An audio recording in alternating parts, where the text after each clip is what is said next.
ஓம் நம சிவாய. ஓம் வராகி அன்னையை போற்றி. நல்லதே நினைப்போம், நல்லதே நடக்கும். இன்றைக்கி நம்ம பார்க்க போகிற பதிவு, குலதெய்வ கோவிலுக்கு போகும்பொழுது இந்த 3 பொருட்களை கட்டாயமாக எடுத்துகிட்டு போகணும். அது என்னங்கிறது தான் இந்த பதிவில் நம்ம பார்க்க போகிறோம்.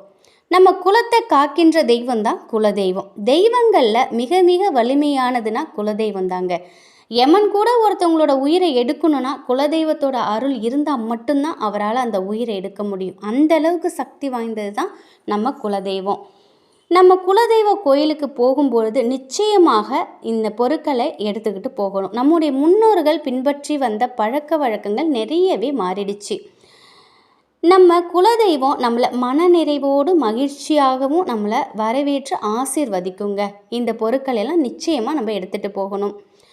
நம்முடைய குடும்ப உறுப்பினர்கள்லாம் நம்மளை எப்போ பார்க்க வருவாங்கன்னு குலதெய்வம் ஆவலோட நம்மளை எதிர்பார்த்துட்ருக்குமா. நம்ம வீட்டிலேயே சமைத்த கட்டு சோறை நம்ம குலதெய்வ கோயிலுக்கு எடுத்துகிட்டு போகணும். ஒரு கைப்பிடி அளவு அந்த கட்டு சோறை எடுத்து நம்ம குலதெய்வத்திற்கு படைக்கணுங்க. நம்ம குலதெய்வம் பறவை வடிவில் இல்லை எறும்பு ஏதாவது ஒரு வடிவில் வந்து அதை சாப்பிடும். அதை மகிழ்ச்சியோடு சாப்பிட்டு நமக்கு ஆசீர்வாதம் வழங்கும். அது வந்து நம்மளுடைய முன்னோர்களின் நம்பிக்கையாகவே இருந்துட்டு இருந்துச்சு. அதனால் நிச்சயமாக நம்ம குலதெய்வத்தை வழிபட போகும்பொழுது நம்ம கையால் வீட்டில் சமைச்ச சாப்பாடை எடுத்துக்கிட்டு போகணும். அது மட்டும் இல்லை, நம்ம குலதெய்வ கோயிலுக்கு போகும்பொழுது நம்ம மாவிளக்கு மாவு செஞ்சு எடுத்துகிட்டு போய் குலதெய்வத்தை வழிபடணும்.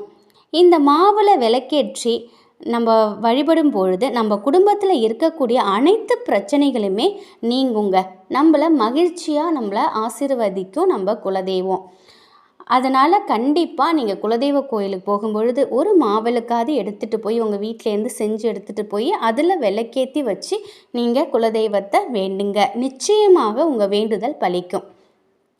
அதே மாதிரி குலதெய்வ கோவிலுக்கு போகிறதுக்கு முதல் நாள் இப்போ நாளைக்கு போகிறீங்க அப்படின்னா இன்றைக்கே நீங்கள் 1 கிலோ வெல்லத்தை வாங்கி வீட்டில் வச்சிடணும். அந்த வெல்லத்தை நீங்கள் கோயிலுக்கு போகும்பொழுது எடுத்துகிட்டு போய் அங்கே இருக்கக்கூடிய பூசாரிக்கிட்ட ஐயர்கிட்ட நீங்கள் அந்த வெல்லத்தை கொடுத்துடுங்க.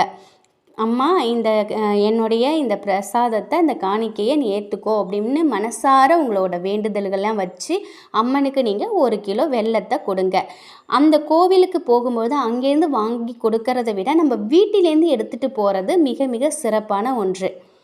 இதெல்லாம் நம்ம செய்யும் பொழுது மிக மிக மிக நம்மளோட குல தெய்வம் நம்மளை அதுவும் சந்தோஷப்படும், நம்மளையும் மகிழ்ச்சியாக வச்சுருக்கோம். கட்டு சோறு, மாவிளக்கு, வெல்லம், இதை இந்த 3 விஷயத்தை தவறாமல் நீங்கள் குலதெய்வ கோயிலுக்கு போகும்பொழுது எடுத்துகிட்டு போங்க. இந்த 3 பொருட்களை கொண்டு நீங்கள் வழிபட்டதுக்கு அப்புறம் உங்கள் குலதெய்வத்திற்கு நீங்கள் எது வேணாலும் செய்யலாங்க. என்ன சடங்கு வேணாலும் செய்யலாம், அது உங்களோட விருப்பம்.